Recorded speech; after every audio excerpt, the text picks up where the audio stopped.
Krish update या YouTube चॅनलवर तुमचं स्वागत. तर विद्यार्थी मित्रांनो, यशवंतराव चव्हाण महाराष्ट्र मुक्त विद्यापीठाकडून जे मे 2026 परीक्षेच्या उन्हाळी परीक्षा CA अंतर्गत ऑफलाईन गुण ऑनलाईन भरण्यासाठी मुदतवाढ देण्यात आलेली आहे. तर त्याबाबत आपण माहिती पाहणार आहोत. तर माहिती पाहण्याच्या अगोदर तुम्ही जर पहिल्यांदा चॅनलवर आला असाल तर चॅनलला सबस्क्राईब करायला विसरू नका, जेणेकरून YCMEची सर्व अपडेट तुम्हाला लवकरात लवकर या चॅनलवर मिळून जाईल. तर जसं की तुम्हाला सांगायचं होतं की विद्यार्थी मित्रांनो, जे मे 2026च्या परीक्षेच्या उन्हाळी परीक्षा अंतर्गत जे ऑनलाईन CA मार्क आहेत ते खूप महत्त्वाचे असतात, जेणेकरून तुमचे जे लास्ट म्हणजेच जे मार्कशीटवर तुमची जी टक्केवारी आहे ते टक्केवारी वाढण्यात तुम्हाला फायदा पडत असतो.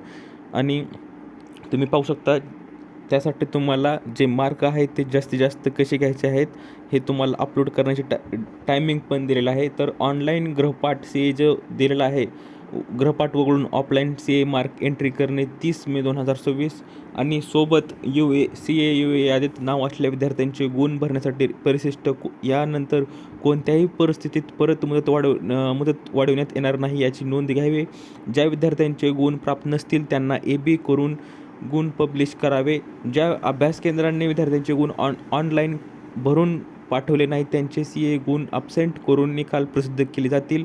त्यांची संपूर्ण जबाबदारी जे स्टडी सेंटर आहेत ते स्टडी सेंटरवाल्यांकडे असेल.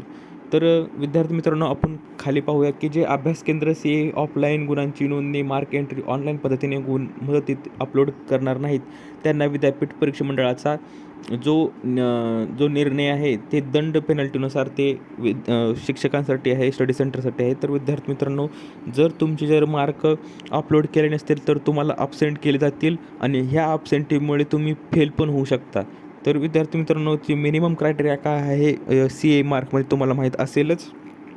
तर अशा प्रकारे तुमचा जो गुण याद्या पाठवण्याचा नमुना आहे तो अशा प्रकारे आहे. विद्यार्थी मित्रांनो, थोडक्यात सांगायचं झालं, जर जवळच्या स्टडी सेंटरपाशी नियरेस्ट तुमचं स्टडी सेंटर जर असेल तर तुम्ही त्वरित लवकरात लवकर कॉन्टॅक्ट करून तुमचे जे मार्क आहेत ते तुम्ही पहा, तुम्हाला किती मार्क आहेत, जे अंतर्गत CA मार्क किती आहेत आणि ते जे फिलअप केले आहेत का नाहीत तेही तुम्हाला पाहायचं आहे, जेणेकरून तुम्हाला जे लास्ट जे मार्कशीटवर जे तुमचे मार्क येणार आहेत ते पर्सेंटाईलमध्ये तुम्हाला मार्क वाढून जातील. जर मार्क कमी असतील किंवा ॲबसेंट असताल तर तुम्ही फेल होऊ शकतात. विद्यार्थी मित्रांनो, ही महत्त्वाची अपडेट आहे. तर तुम्ही स्वतः लक्ष घालून हे तुमचे मार्क वाढवायचे आहेत, जेणेकरून तुम्हाला पर्सेंटाईलमध्ये जास्त टक्केवारी वाढून जाईल. तर अशी ही अपडेट होती. विद्यार्थी मित्रांनो, 30 तारीख ही अंतिम तारीख आहे.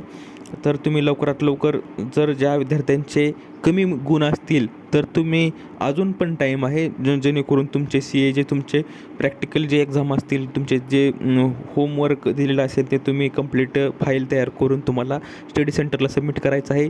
तर तुमचे शिक्षक किंवा तुमचे स्टडी सेंटरवाले हे तुम्हाला लवकर चांगले मार्क घेऊन हे विद्यापीठाला कळवतील, जेणेकरून तुम्हाला पर्सेंटाईल चांगले मार्क पडू शकतात.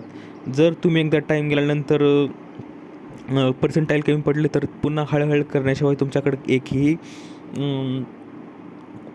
दुसरा पर्याय असणार नाही. तर तुम्ही थोडक्यात सांगायचं झालं तर तुम्ही लवकरात लवकर तुमचे जे मार्क आहेत ते तुम्ही चेक करा, बघा आणि अपलोड करायला सांगा. तर ही अपडेट होती. विद्यार्थी मित्रांनो, दिलेली माहिती समजली तर व्हिडिओला लाईक करा, जास्तीत जास्त शेअर करा आणि अशाच अपडेटसाठी चॅनलला सबस्क्राईब करायला विसरू नका. तर भेटूया पुढच्या व्हिडिओमध्ये अशीच एक अपडेट घेऊन. तोपर्यंत धन्यवाद.